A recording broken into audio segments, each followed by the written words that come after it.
মোহতারাম, আমরা দেখতে পাচ্ছি যে এখন ফেসবুক এবং ইউটিউবে এ বিষয়ে প্রচুর আলোচনা হচ্ছে যে রসুল করিম সাল্লাল্লাহু আলাইহি ওয়াসাল্লামের আব্বা আম্মা ওনারা জান্নাতি না জাহান্নামী। মারাত্মক এই বিষয়টি কিন্তু নতুন না, পুরাতন একটি বিষয়। নতুন করে এখন বাংলাদেশে কিছু কিছু উলামায়ে কেরাম এই বিষয়গুলো এখন আলোচনা করে জনমনে একটা বিভ্রান্তির সৃষ্টি করেছে বলে আমি মনে করছি। সকল বিষয় সকলের সামনে আলোচনা করা এটা উচিত না।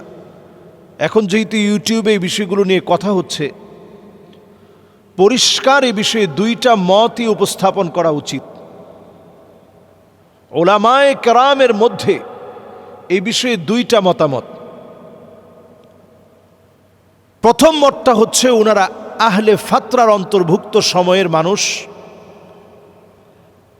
আহলে ফাতরা মানি যেই সময়টার আগ পর্যন্ত আল্লাহ রাব্বুল ইজ্জাত ওয়াল জালাল নবী পাঠান না, এটাকে নবুয়তের ছুটির পিরিয়ড বলা হয়। এই আহলে ফাতরার অন্তর্ভুক্ত সময়ে আল্লাহ রাব্বুল ইজ্জাত কাউকে আযাব দেন না, কারণ তখন নবী নেই। হাত্তা নাবআসা রাসূলা, রসুল না পাঠায়া আল্লাহ রাব্বুল ইজ্জাত কারো উপরে শাস্তি দেন না।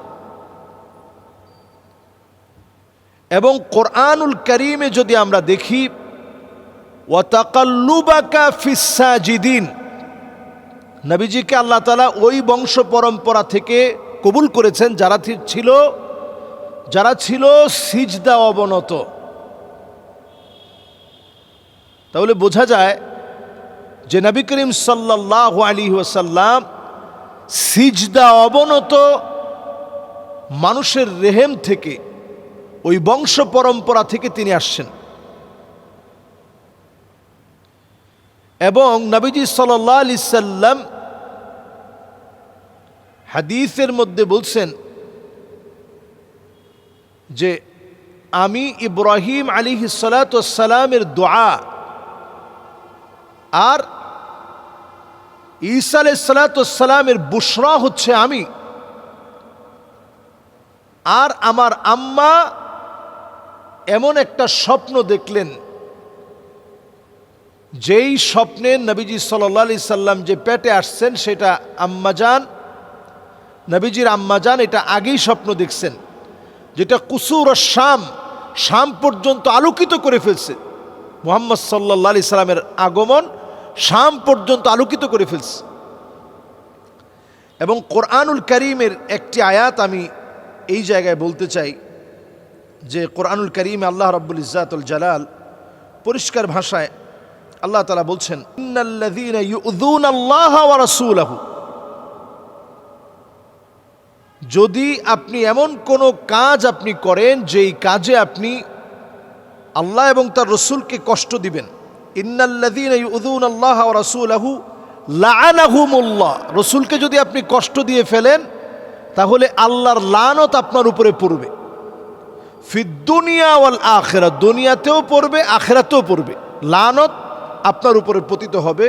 ওয়া আদ্দা লাহুম আযাবাম মুহিনা, কঠিন কষ্টদায়ক যন্ত্রণাদায়ক শাস্তি আল্লাহ রাব্বুল আলামিন আপনার জন্য রেখেছেন। তাহলে বোঝা যায় যে নবী করিম সাল্লাল্লাহু আলাইহি ওয়াসাল্লামের এই বিষয়গুলো নিয়ে উলামায়ে কেরামের দুইটা মত। একপাক্ষিক মত হচ্ছে যে কোনোভাবেই এই বিষয়গুলো নিয়ে কথা বলে অতিরঞ্জিত বাড়াবাড়ি করে নবী করিম সাল্লাল্লাহু আলাইহি ওয়াসাল্লামকে কষ্ট দেওয়া যাবে না।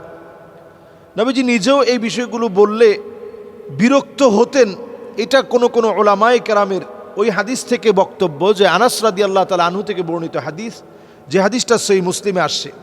নবীজি আলোচনা করতেছেন, এর মধ্যে একজন সাহাবী প্রশ্ন করলেন, ইয়া রাসূলুল্লাহ আইনা আবি, কোথায় আমার আব্বা? তো নবী করিম সাল্লাল্লাহু আলাইহি সাল্লাম উত্তর দিলেন, ফিন্নার, তোমার আব্বা জাহান্নামে। কারণ আলোচনা করার মধ্যে একটা আদব আছে। আলোচনা চলাকালীন সময়ে জিজ্ঞাসা করছে, আমার আব্বা কোথায়? তো নবীজি বললেন যে আবুকা ফিন্নার, তোমার আব্বা জাহান্নামে। তো সাহাবীর তো মন খারাপ হয়ে গেছে।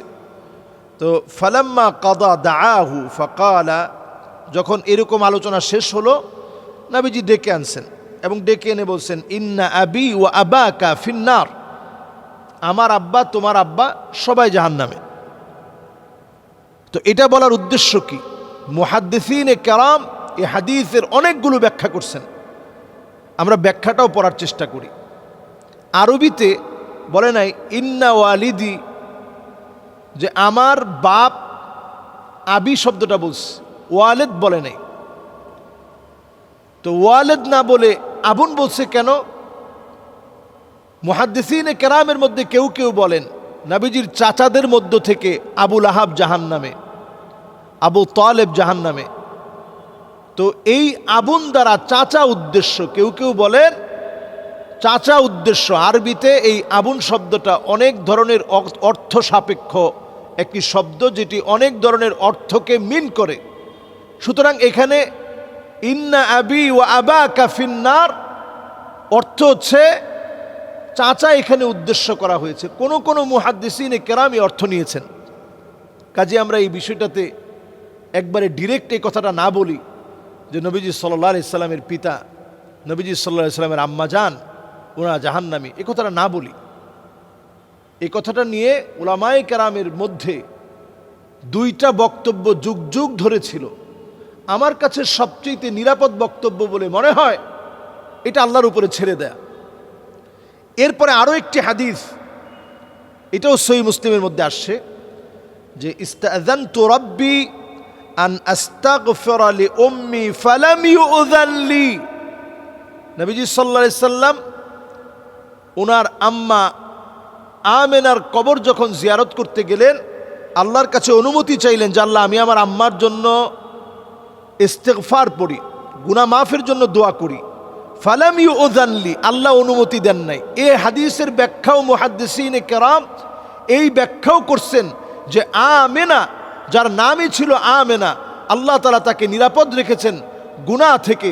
এমন একটা সময়ে তিনি ছিলেন, আহলে ফাতরার অন্তর্ভুক্ত ছিলেন, যেই সময়ে আল্লাহ তাআলা নবীদেরকে পাঠান নাই, যেই সময়ে আল্লাহ রাব্বুল আলামিন রসুলকে রেসালাতের দায়িত্ব দেন নাই, যেই সময় নবীর আগমন বন্ধ ছিল, ওই সময়ের লোক ছিলেন উনি।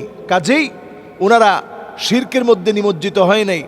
গুনাহের কারণে শাস্তি তো আল্লাহ তাআলা তখন দিবেন যখন আল্লাহ তাআলা নবী পাঠানোর পরেও সেই নবীকে অস্বীকার করা হয়েছে, তখন আল্লাহ তাআলা শাস্তি দিবেন। যেহেতু হাত্তা নাবআসা রাসূলা, রসুলই আসে নাই, সুতরাং আম্মাজান, নবীজির আম্মাজান যিনি আমেনা, আল্লাহ তাআলা তাকে নিরাপদ রেখেছেন। নবীজি সাল্লাল্লাহু আলাইহি ওয়াসাল্লামের আম্মাজান নবীজি পেটে আসার পরে স্বপ্ন দেখেছেন, নবীজি সাল্লাল্লাহু আলাইহি সাল্লাম সেই আম্মাজানের জন্য কেঁদেছেন, কিন্তু আল্লাহ তাআলা অনুমতি দেন না ইস্তেগফার করতে। কারণ কি? কারণ উনার গুনাহের অধ্যায় যখন লেখা হয়, শরীয়তের তাকলিফ, শরীয়ত উনার উপরে অর্পিত হয়, মা উলজিমা ফিহি কুলফা, শরীয়তের অর্পিত বোঝা ওনার উপরে চাপবে, সেই সুরত আসে নাই। নবীজি সেই সময়ে, নবীজি সাল্লাল্লাহু আলাইহি সাল্লাম আসার আগে লম্বা সময়, ঈসা আলাইহিস সালাম থেকে নিয়ে আমার রসুল পর্যন্ত লম্বা সময় আল্লাহ তাআলা ওহির রাস্তা বন্ধ রেখেছিলেন। সুতরাং যেহেতু ওহির রাস্তা বন্ধ ছিল, কাজেই উনাদেরকে গুনাহগার বলার, জাহান্নামী বলার, আহলুন নার বলার সুযোগ নেই। এই দুইটা মতই উলামায়ে কেরাম দিয়ে থাকেন। কাজেই এই বিষয় নিয়ে আমার মনে হয় বাড়াবাড়ি, অতিরঞ্জন, অতিকথন এগুলো না করে বরং আমরা এই বিষয়টা আল্লাহ রাব্বুল আলামিনের উপর ছেড়ে দেই। এবং এই বিষয়ে যেহেতু দুইটা বিষয় আছে, আমরা একটা বিষয় বললাম আরেকটা বিষয় বললাম না, এতে করে একটা সংশয় তৈরি হবে। এই কাজটা আমরা না করি। আল্লাহ আমাদেরকে বোঝার তৌফিক দান করুন।